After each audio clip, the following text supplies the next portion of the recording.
Hi friends, this is CMA Deepika Bhugra Prasad, Insolvency Professional.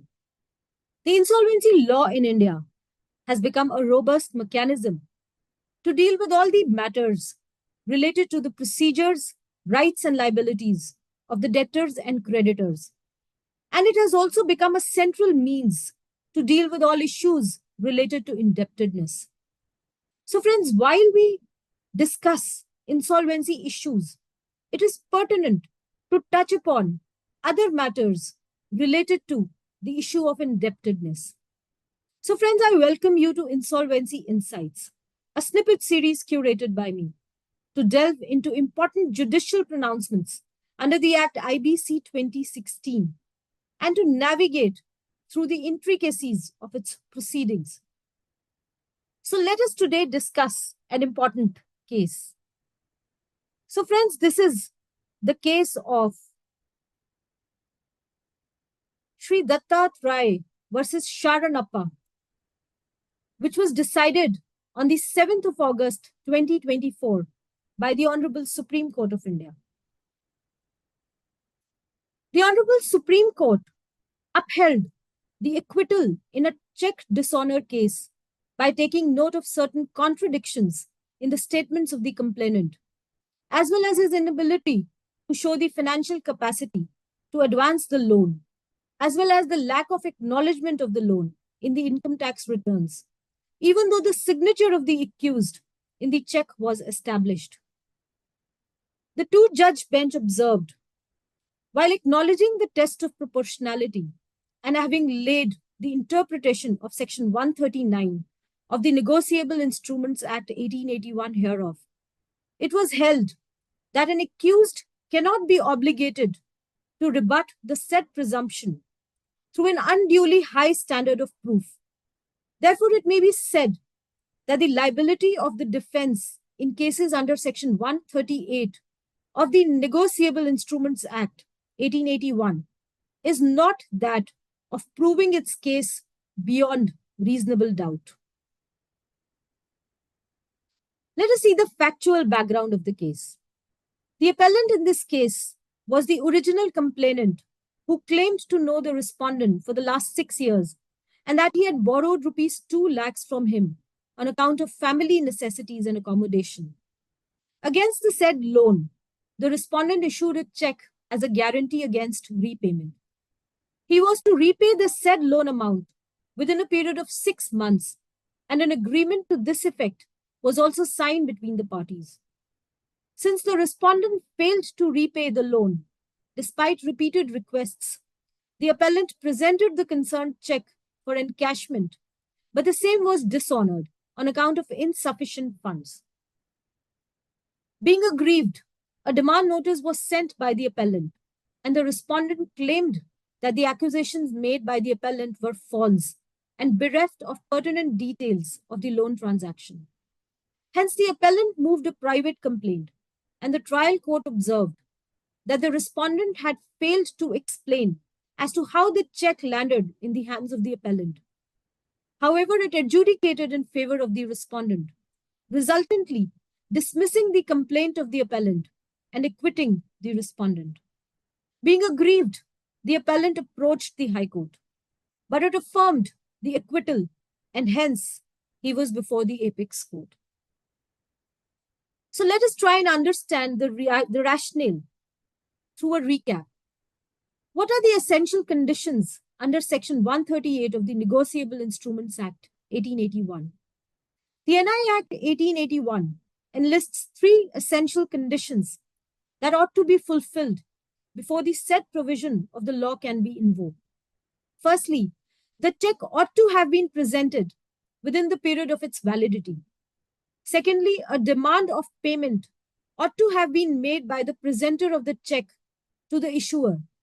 And lastly, the drawer ought to have had failed to pay the amount within a period of 15 days of the receipt of the demand. Now, where is the cause of action?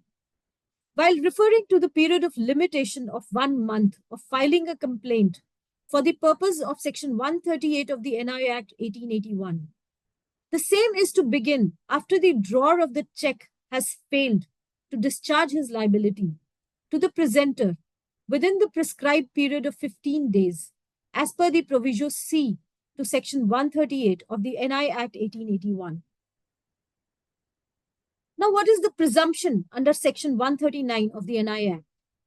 The presumption under Section 139 of the NI Act entails an obligation on the court conducting the trial for an offence under Section 138 of the NI Act to presume that the check in question was issued by the drawer or accused for the discharge of a particular liability.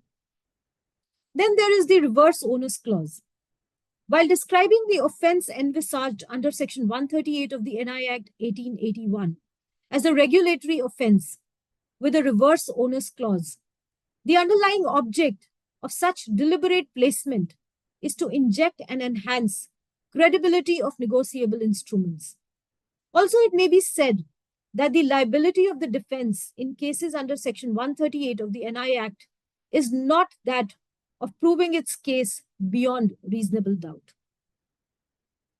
Further, an accused may establish non-existence of a debt or liability either through conclusive evidence that the concerned check was not issued towards the presumed debt or liability, or through adduction of circumstantial evidence, wide standard of preponderance of probabilities.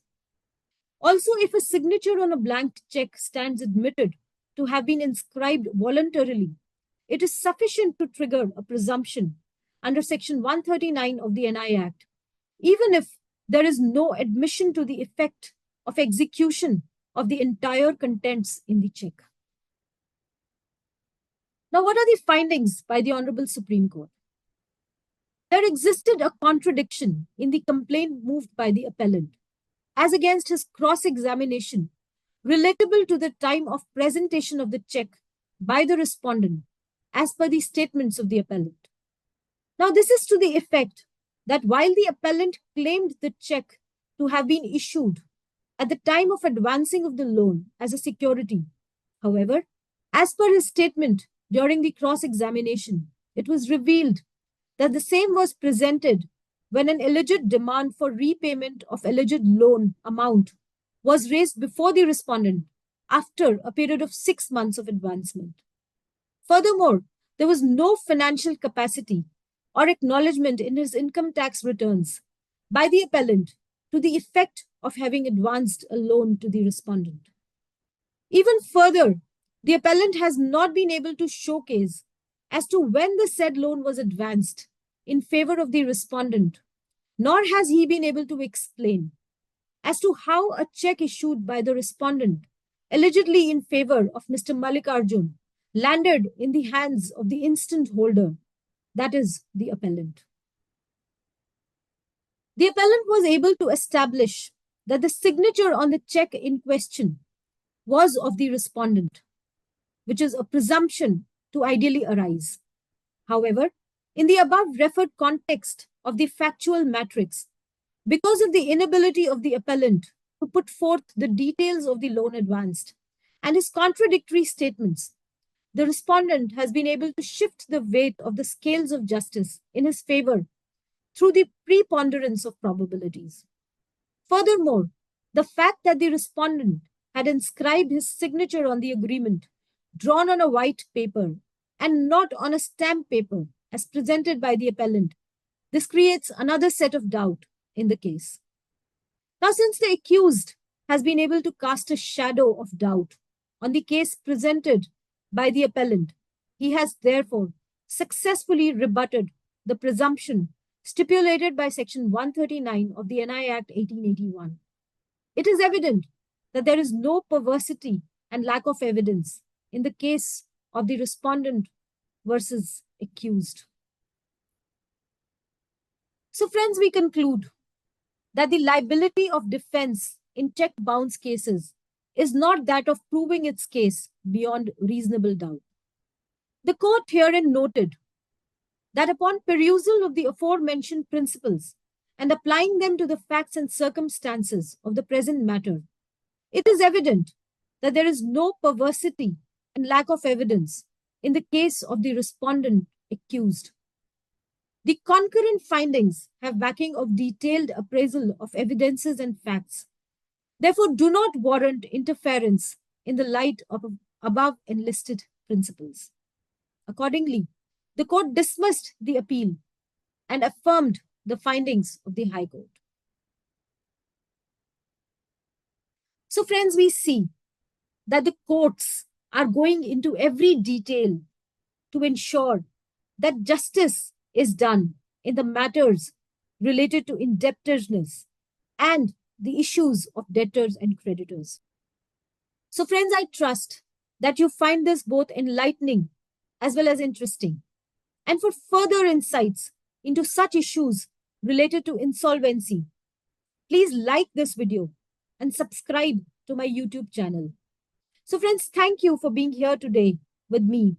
This is Deepika B. Prasad signing off, and we'll catch you in the next case. Thank you.